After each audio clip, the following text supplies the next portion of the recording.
شروع کرتے ہیں اللہ کے بابرکت نام سے جو بڑا مہربان اور نہایت رحم والا ہے۔ تمام تعریفیں میرے اللہ رب العزت کے لیے ہیں۔ السلام علیکم لسنرز، میں ہوں آپ لوگوں کی host Nausheen. Welcome to my channel خوفناک کہانیاں آفیشیل۔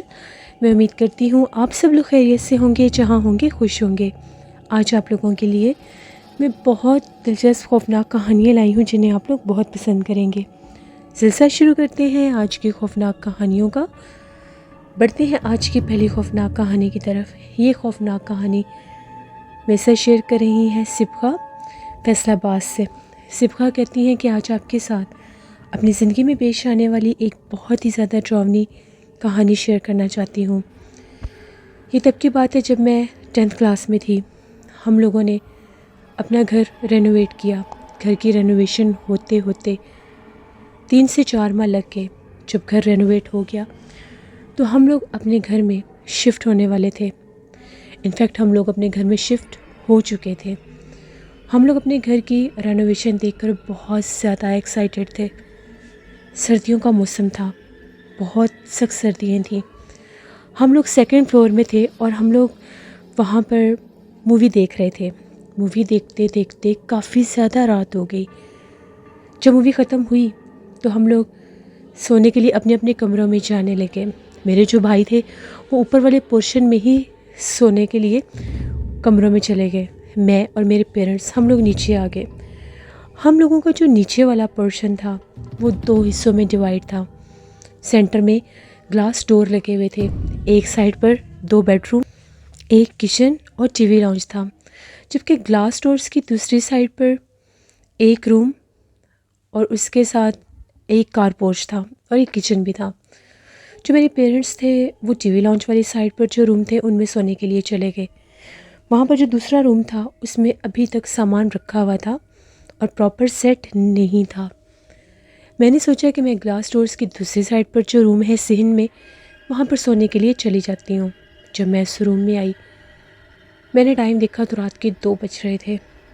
بہت زیادہ ٹھنڈ تھی۔ جیسے میں بیڈ پر لیٹی تو مجھے بالکل بھی نیند نہیں آ رہی تھی۔ میں نے بہت کوشش کی کہ مجھے نیند آ جائے، لیکن مجھے نیند نہیں آ رہی تھی۔ پھر بھی میں نے آنکھیں بند کی اور سونے کی کوشش کرنے لگی۔ ابھی تھوڑی ہی دیر گزری تھی، میرے بیڈ کے بالکل ساتھ لیفٹ سائڈ پر کمپیوٹر ٹیبل تھا، جس کے ایک کارنر کے اوپر بہت بھاری 3 فائلز رکھی ہوئی تھیں۔ ان کو ایج سے تھوڑا دور رکھا گیا تھا کہ وہ نیچے نہ گر جائیں۔ تبھی ایک دم سے مجھے ایسا محسوس ہوا کہ جیسے میرے کان میں کوئی باتیں کر رہا ہے، بالکل آہستہ سی آواز میں، جیسے کوئی سرگوشی ہوتی ہے۔ میری آنکھ کھل گئی۔ میں نے یہاں وہاں دیکھا تو مجھے کوئی بھی نظر نہیں آ رہا تھا۔ تھوڑی سی میں گھبرا گئی، پھر مجھے لگا میرا وہم ہوگا۔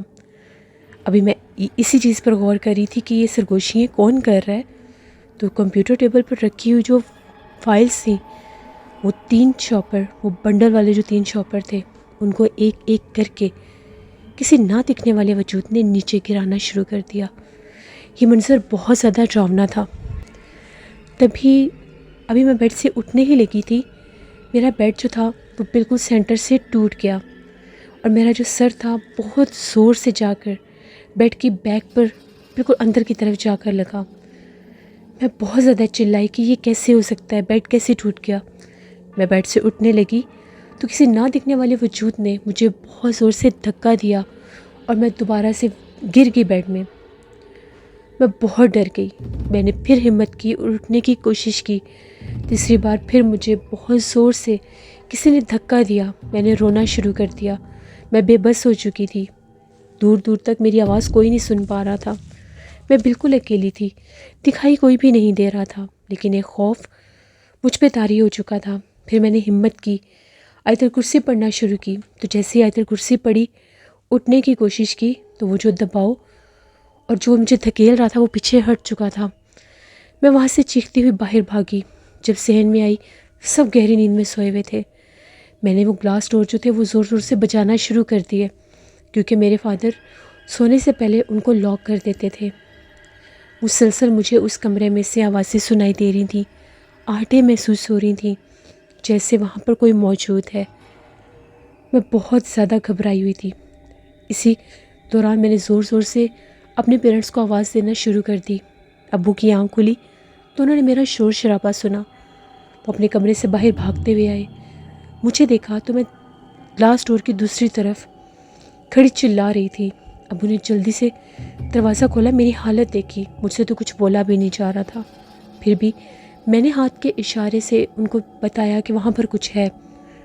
ابو جلدی سے مجھے پکڑ کر اپنے کمرے میں لے کر گئے، امی بھی جھاگ گئی، وہاں پر مجھے بٹھایا اور جلدی سے اس کمرے میں دیکھنے کے لیے گئے کہ وہاں پر کون ہے۔ وہاں پر جا کر جب لائٹ چلائی تو وہاں پر کچھ بھی نہیں تھا، بیڈ ٹوٹا ہوا تھا سینٹر سے اور فائل زمین پر گری ہوئی تھی۔ ابو یہ ماجرا دیکھ کر بہت گھبرا گئے، میں بہت خوفزدہ تھی، میں بے ہوش ہو گئی، کچھ بھی نہیں بتا سکی۔ صبح جا کر مجھے کہیں ہوش آیا، میں کچھ سنبھلی تو میں نے یہ بات اپنے پیرنٹس کو بتائی، ایک ایک بات بتائی کہ میرے ساتھ کیا کچھ رات کو ہوا تھا۔ میری خالہ تھی، ان کے پاس کافی زیادہ علم ہے، مجھے جنات وغیرہ کو دیکھ لیتی ہیں، ان کو ساری بات بتائی تو خالہ آ گئی۔ جیسے ہی خالہ آئی انہوں نے جا کر اس کمرے کا وزٹ کیا تو ان کا یہ کہنا تھا اس کمرے میں کسی خاص مخلوق کا پراپر بسیرا نہیں ہے، نہ ہی اس کمرے میں کچھ جنات مقیم ہیں۔ رات کے ٹائم یہاں سے کچھ جنات کا گزر ہو رہا تھا، وہ گزر رہے تھے تو ان کے بچوں نے اس کے ساتھ شرارت کی، اس کو بار بار دھکا دینا شروع کر دیا، اس کمرے کو بھی آباد کریں، یہاں پر بھی قرآن پاک کی تلاوت کیا کریں، نماز پڑھا کریں، تو یہاں پر کوئی بھی جنات آباد نہیں ہو سکیں گے۔ پھر ہم نے ایسے ہی کیا، اس کمرے میں مسلسل 2 سال میں قرآن پاک کی تلاوت کرتی تھی۔ کبھی کبھی جسم کے اوپر بوجھ پڑتا تھا، کبھی کبھی ایسا محسوس ہوتا تھا کہ جیسے وہاں پر قرآن پاک پڑھنے سے کوئی روکتا ہے، لیکن پھر بھی ہم نے ہمت نہیں ہاری، نماز پڑھنا شروع کی۔ وہاں پر اکثر وہاں پر کالے رنگ کا ایک سایہ دکھائی دیتا تھا، میرے بھائی نے بھی وہاں پر ایک سائے کو دیکھا تھا، لیکن الحمدللہ بالکل ٹھیک ہے، ہم لوگ وہیں پر نماز پڑھتے ہیں، وہیں پر قرآن پاک پڑھتے ہیں۔ اس کمرے کو بھی ہم لوگوں نے پراپر آباد کر دیا ہے، لیکن اس رات کو جو کچھ میرے ساتھ ہوا اسے میں کبھی بھی نہیں بھلا سکتی۔ یہ میری زندگی کی ایک ایسی کہانی ہے جسے آج بھی یاد کرنے سے میرے رونگٹے کھڑے ہو جاتے ہیں۔ یہ میری زندگی کی ایک خوفناک کہانی تھی جو میں نے آپ کے ساتھ شیئر کی۔ بہت شکریہ صفا آپ کا۔ بڑھتے ہیں ایک اور خوفناک کہانی کی طرف۔ یہ خوفناک کہانی وقاص احمد شیئر کر رہے ہیں مانچسٹر سے۔ وقاص کہتے ہیں کہ آج آپ کے ساتھ ایک ایسی خاتون جن کا نام انجلینا ہے، جو USA کی رہنے والی ہیں، ان کی زندگی کی ایک کہانی شیئر کرنا چاہتا ہوں۔ وہ بتاتی ہیں پیرنٹس کے گزر جانے کے بعد جب سب بہن بھائی الگ ہو گئے تو میں بالکل اکیلی تھی، لیکن میں نے پھر بھی ہمت نہیں ہاری، بہت ٹف ٹائم دیکھا۔ میں انڈیپینڈنٹ ہونا چاہتی تھی تو میں نے ٹیچنگ کورسز کیے، یہاں تک کہ میں باقاعدہ ایک ٹیچر بن گئی۔ ایک اسکول میں نے پڑھانا شروع کر دیا، وہاں پر میں نے 3-4 سال پڑھایا۔ اس کے بعد وہ اسکول بند ہو گیا، پھر میں نے کہیں اور جاب سٹارٹ کر دی۔ اس سرچنگ میں مجھے ایک جگہ پر جاب ملی، لیکن وہ جو اسکول تھا وہ بالکل کنٹری سائڈ پر تھا، آبادی سے بالکل ہٹ کر تھا، ایک چھوٹا سا اسکول تھا ایک ٹاؤن کا۔ وہاں پر بہت کم لوگوں کا آنا جانا تھا، زیادہ سے زیادہ 100-150 بچے ہوں گے جن کو میں پڑھاتی تھی۔ وہاں پر بھی بچوں کو پڑھاتے پڑھاتے کافی وقت گزر گیا اور میں وہاں پر بھی بہت خوش تھی۔ ایک دفعہ کی بات ہے، میں نے بچوں کی لاسٹ کلاس لی، ایوننگ ہو چکی تھی، تو اس کے بعد مجھے کچھ گروسری کا سامان لینا تھا، تو میں گروسری کرنے کے لیے مارکیٹ چلی گئی۔ جیسے میں مارکیٹ گئی، میں نے وہاں سے گروسری خریدی، اس کے بعد میں واپس آنے لگی تھی تو وہ جو راستہ تھا کسی وجہ سے وہ جگہ بلاک ہو چکی تھی، بند تھی، تو میں دوسری سائڈ پر جانے لگی۔ وہ جو راستہ تھا بالکل سنسان اور ویران تھا، فرسٹ ٹائم ہی میرا ایکسپیرینس تھا وہاں سے گزرنے کا۔ اللہ جانے پتہ نہیں کیا ہوا، چلتے چلتے میری گاڑی بند ہو گئی، دور دور تک آبادی کا نام و نشان نہیں تھا، ایک سنسان سڑک، انجان علاقہ، اور اوپر سے میری گاڑی بھی بند ہو گئی۔ میں نے بہت کوشش کی کہ میں گاڑی کو چلا سکوں، لیکن کچھ سمجھ میں نہیں آ رہا تھا کہ گاڑی کو ہوا کیا ہے۔ تبھی ایک دم سے میری نظر پڑی، میں گاڑی میں بے یار و مددگار آ کر بیٹھ گئی۔ دور سے مجھے ایک یونیفارم میں آتا شخص دکھائی دیا، وہ ایک آدمی تھا، پولیس والا، پولیس آفیسر تھا۔ جیسے وہ میری گاڑی کے پاس آیا، اس نے مجھ سے پوچھا کہ کیا پرابلم ہے، تو میں نے انہیں بتایا کہ اس طرح سے میں یہاں پر اسٹک ہو چکی ہوں، میری گاڑی خراب ہو گئی ہے اور یہاں پر میری ہیلپ کے لیے بھی کوئی نہیں ہے۔ تو اس نے یہ کہا کہ میں بھی آپ کی گاڑی دیکھ دیتا ہوں۔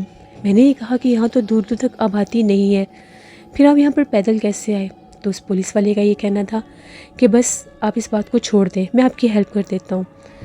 اس نے جلدی سے جیسے میری گاڑی کا بونٹ کھولا، انجن دیکھا، اس نے مجھے کہا کہ جلد اب آپ گاڑی سٹارٹ کریں۔ میں نے جیسی گاڑی سٹارٹ کی، گاڑی سٹارٹ ہو گئی۔ اس نے کہا اب آپ یہاں سے جتنی جلدی ہوتا ہے چلی جائیں، کیونکہ یہ ایریا بالکل بھی سیف نہیں ہے۔ میں نے اس کا تھینک یو کہا، گاڑی تو سٹارٹ ہو چکی تھی۔ جیسے ہی میں نے گاڑی ٹرن کی، میں اس کو ڈرائیونگ مرر میں دیکھتی ہوئی آ رہی تھی، وہ میرے دیکھتے دیکھتے غائب ہو گیا۔ وہ کہاں گیا مجھے کچھ سمجھ میں نہیں آیا۔ میں اتنی خوفزدہ ہوئی، میں فوراً سے گاڑی سے اتری، میں نے نکل کر دوبارہ دیکھا، لیکن باہر کوئی بھی نہیں تھا۔ وہ پتہ نہیں انجان شخص کون تھا جو اس طرح سے میری مدد کرنے کے لیے پہنچ گیا، میں نہیں جانتی وہ کیا تھا۔ یہ ایک سٹوری تھی جو وقاص احمد نے شیئر کی مانچسٹر سے۔ بہت شکریہ وقاص صاحب کا۔ بڑھتے ہیں ایک اور خوفناک کہانی کی طرف۔ یہ خوفناک کہانی یوسف شیئر کر رہے ہیں۔ یوسف کہتے ہیں، میں حیدرآباد کا رہنے والا ہوں اور آج آپ کے ساتھ ہم لوگوں کی زندگی میں پیش آنے والی ایک بہت ہی زیادہ ڈراؤنی کہانی شیئر کرنا چاہتا ہوں۔ آج سے 12 سال پہلے کی بات ہے۔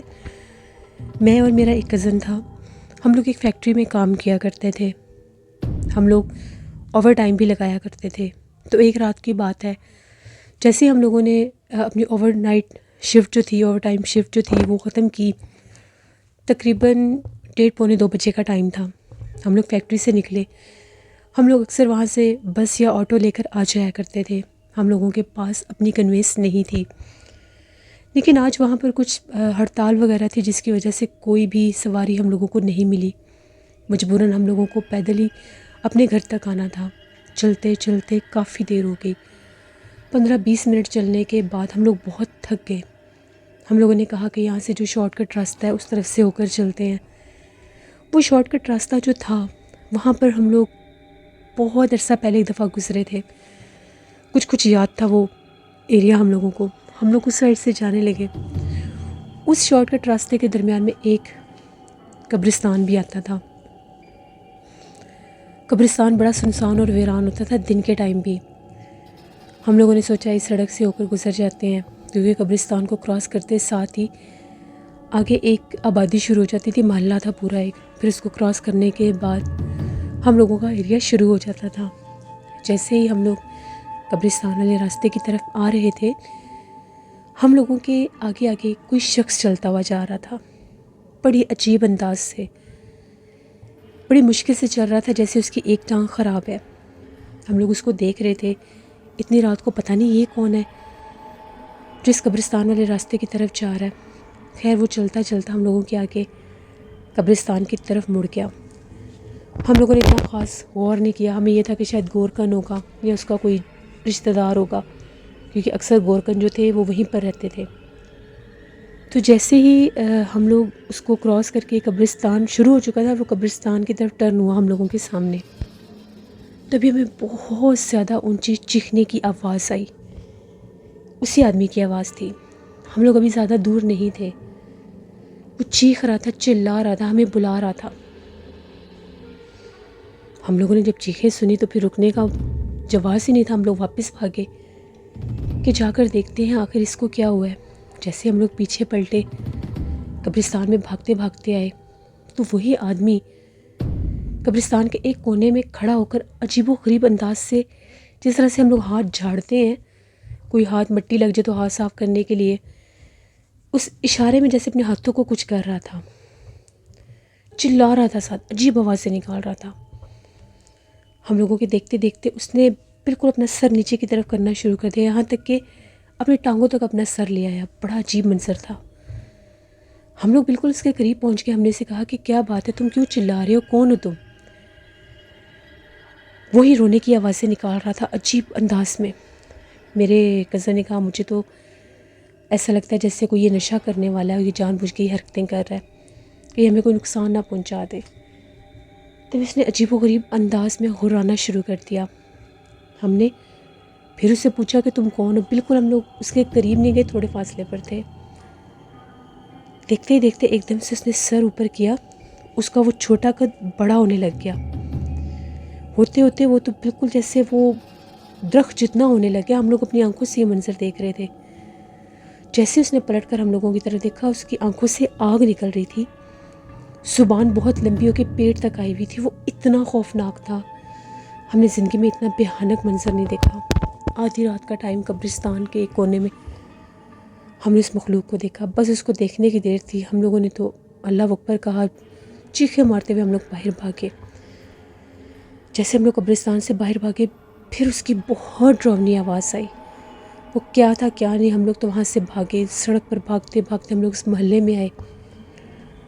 وہاں پر چوکیدار پہرا دے رہا تھا. چوکیدار نے ہمیں روکا، پکڑا کہ تم لوگ کون ہو، کہاں سے آ رہے ہو، کیوں شور مچایا ہوا ہے. ہم نے چوکیدار کو ساری بات بتائی، اپنا علاقہ بتایا کہ ہم لوگ کس علاقے کے ہیں. تو چوکیدار نے یہ کہا کہ جو قبرستان والا حصہ ہے وہ بہت زیادہ عصیب زدہ ہے، وہاں پر بہت زیادہ جنات ہیں. پہلے میں اس پوری سڑک پر جا کر رات کے ٹائم ایک راؤنڈ لگایا کرتا تھا، تو 1 سے 2 دفعہ میرے ساتھ بھی حادثہ ہوا ہے. میں نے وہاں پر ایک ایسے آدمی کو دیکھا جس کے سر کے اوپر آگ جل رہی ہوتی ہے. اکثر وہ قبرستان کے ایک کونے میں نظر آتا ہے اور غائب ہو جاتا ہے. میں نے 2 سے 3 بار اس کو دن کے ٹائم بھی دیکھا ہے. وہ بہت خوفناک ہے. وہ اپنا چہرہ دکھاتا ہے، پلک جھپکتے غائب ہو جاتا ہے.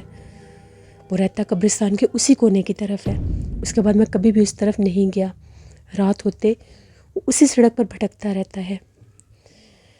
تم لوگوں کو بھی اس نے اپنا آپ ظاہر کیا، چیخیں ماری، تم لوگوں کو بلایا. اگر تم لوگ اس کو چھو لیتے یا اس کے قریب جاتے تو شاید تم لوگوں کو وہ جانی نقصان بھی دے دیتا. پھر ہمیں یقین آیا کہ یہ جو کہہ رہا ہے ٹھیک کہہ رہا ہے. اسی وجہ سے وہ قبرستان بہت زیادہ ویران اور سنسان تھا. دوبارہ کبھی بھی ہم لوگ اس راستے سے نہیں آئے. چاہے ہم لوگ جتنے بھی لیٹ ہو جائیں، ہم لوگ رات فیکٹری میں رک جاتے ہیں، لیکن اس حادثے کے بعد ہم لوگ کبھی بھی رات کے وقت اکیلے نہیں آتے. یہ ہم لوگوں کی زندگی کی ایک کہانی تھی جو میں نے آپ کے ساتھ شیئر کی. بہت شکریہ یوسف آپ کا. لسنرز، یہ تھی آج کی خوفناک کہانی ہے. اپنا فیڈ بیک مجھے ضرور دیں، آپ لوگوں کو کیسی لگی.